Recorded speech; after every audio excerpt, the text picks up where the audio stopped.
Assalamualaikum warahmatullahi wabarakatuh teman-teman sekalian. Semoga kita selalu diberi kesehatan zahir dan batin, dimudahkan segala urusan kita, dilancarkan rezeki kita ya. Dan kita berharap kepada Allah semoga hajat kita dikabulkan oleh Allah Subhanahu wa taala. Amin Allahumma amin. Sekarang kita melanjutkan membaca isi sejarah buku sejarah Ba'alawi.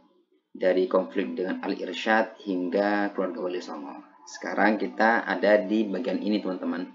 Jadi keluarga Basyeban dan bin Yahya.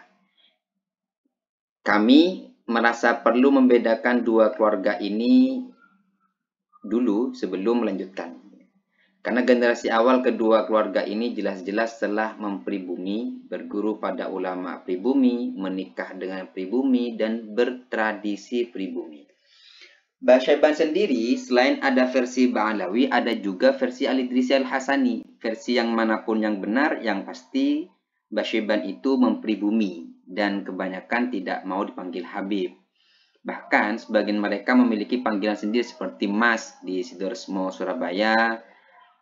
Tokoh mereka yang terkenal adalah Ki Haji Mas Mansur, Surabaya.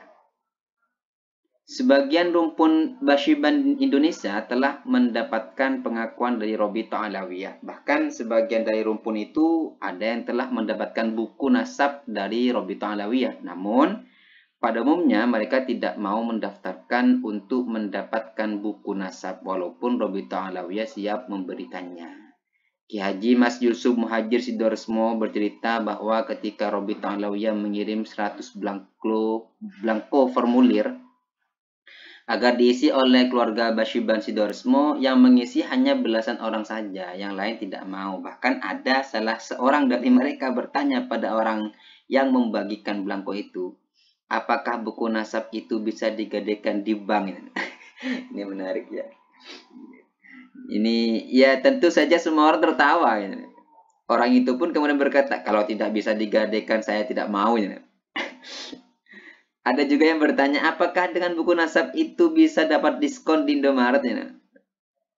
Entah itu karena mereka lugu atau berpura-pura lugu untuk bercanda. Intinya mereka tidak menganggap penting terhadap pengakuan dari Robithah Alawiyah. Karena mereka turun-temurun sudah nyaman menjadi pribumi. Gitu ya.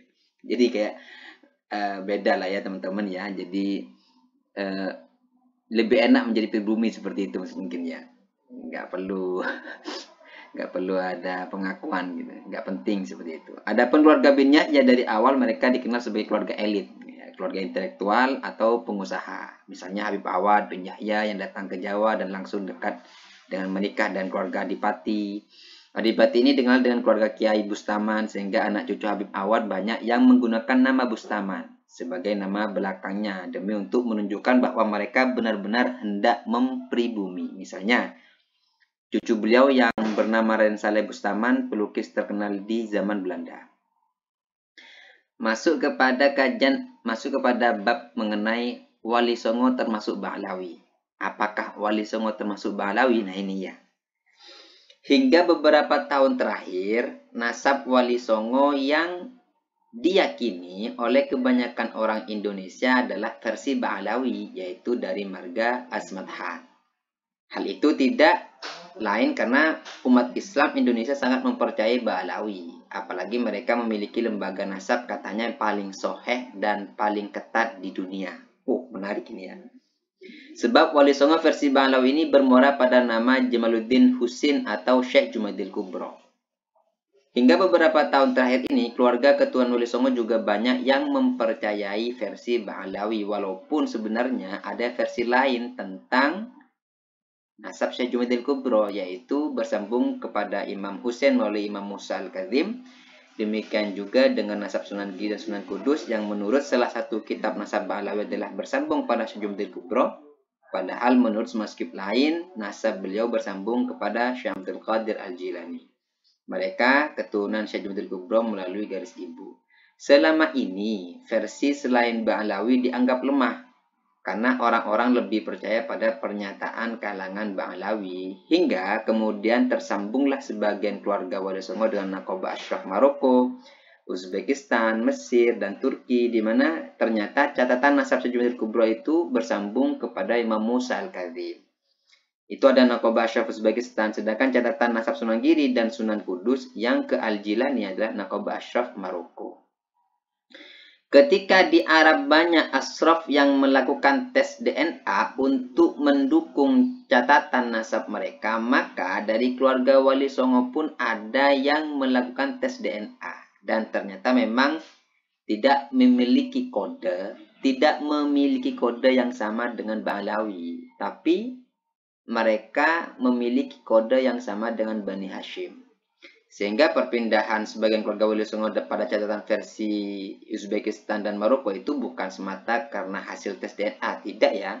Tapi melalui manuskrip yang telah diperkuat oleh Naqoba Uzbekistan dan Maroko. Hingga buku ini ditulis tidak semua keluarga Wali Songo meninggalkan versi Ba'alawi. Sebagaimana tidak semua mereka menjadikan DNA sebagai referensi utama, namun ketika mereka masih percaya dengan versi Ba'alawi, di sisi lain mereka justru diusir oleh kalangan Ba'alawi Indonesia. Karena kebanyakan Ba'alawi Indonesia menolak keturunan Wali Songo. Kata mereka, Wali Songo tidak memiliki keturunan. Tentu ini lucu sekali. Ba'alawi mengaku bersaudara dengan Wali Songo, tapi tidak mengakui keturunan Wali Songo. Tidak harus cerdas untuk memahami statement mereka. Mereka mengaku berkeluarga dengan Wali Songo itu hanya untuk mendompleng kebesaran nama Wali Songo. Kemudian menolak keturunan Wali Songo karena takut kalah pamor dengan keluarga Wali Songo. Mereka sok ketat untuk meneliti nasab keluarga keturunan Wali Songo. Giliran nasab mereka diteliti ketat oleh Kiai Maduddin, mereka pun marah-marah. Perhatikan saja, Ba'alawi mengaku leluhurnya yang bernama Ubaidillah adalah anak Ahmad. Ahmad itu asalnya Irak, sedangkan keturunan Ahmad yang di Irak tidak mengakui leluhurnya punya anak bernama Ubaidillah. Sedangkan Ba'alawi Yaman mengakui Wali Songo sebagai keluarga mereka. Hanya saja Ba'alawi Indonesia tidak mau mengakui keturunan Wali Songo karena sentimen. Ubaidillah tidak diakui di negara asal Ahmad, sedangkan Wali Songo versi Ba'alawi diakui di negara asal Ba'alawi. Jadi siapa yang lebih sial? Kesimpulannya, Wali Songo tidak bisa dipastikan sebagai keluarga Ba'alawi. Sampai sekarang para peneliti dari keluarga Wali Songo masih mengkaji ulang. Sebagian sudah mantap keluar dari Ba'alawi, bahkan bergabung dengan Ashraf Maroko dan lain-lainnya. Sebagian lagi masih mengkaji dan belum memutuskan. Kemudian, siapapun jangan berkali-kali mengkait-kaitkan ini dengan politik. Karena para pendukung politik Ba'alawi sekarang ini banyak dari tokoh-tokoh keturunan Wali Songo yang memegang catatan nasab. Mereka hanya berpikir untuk fokus pada dakwah dan tidak mau membesar-besarkan nasab mereka yang dihina oleh oknum Ba'alawi. Adapun yang orang menanggapi serius masalah ini hanya untuk merobohkan kecongkakan oknum-oknum Ba'alawi dan dibiarkan oleh Rabithah Alawiyah. Karena kecongkakan itu telah banyak menimbulkan masalah di negeri ini. Nah, teman-teman ya. Jadi di halaman 10 sampai halaman ke-15 itu membahas tentang keluarga Bashiban dan bin Yahya, juga keluarga Wali Songo secara spesifik. Jadi apakah memang Wali Songo itu keluarga Ba'alawi atau bukan? Tapi sebagian sudah ada mengatakan memang bukan keturunan Ba'alawi. Karena apa? Karena memang manuskrip data Nusantara sendiri tidak mengarah kepada keluarga Ba'alawi. Samping itu memang di antara keturunan Wali Songo yang sudah tes DNA juga tidak mengarah ke Ba'alawi. Artinya bukan satu rumpun dengan Ba'alawi seperti itu. Nah, ini video kita cukup untuk sekian dulu. Kita sambung lagi besok. Wassalamualaikum warahmatullahi wabarakatuh.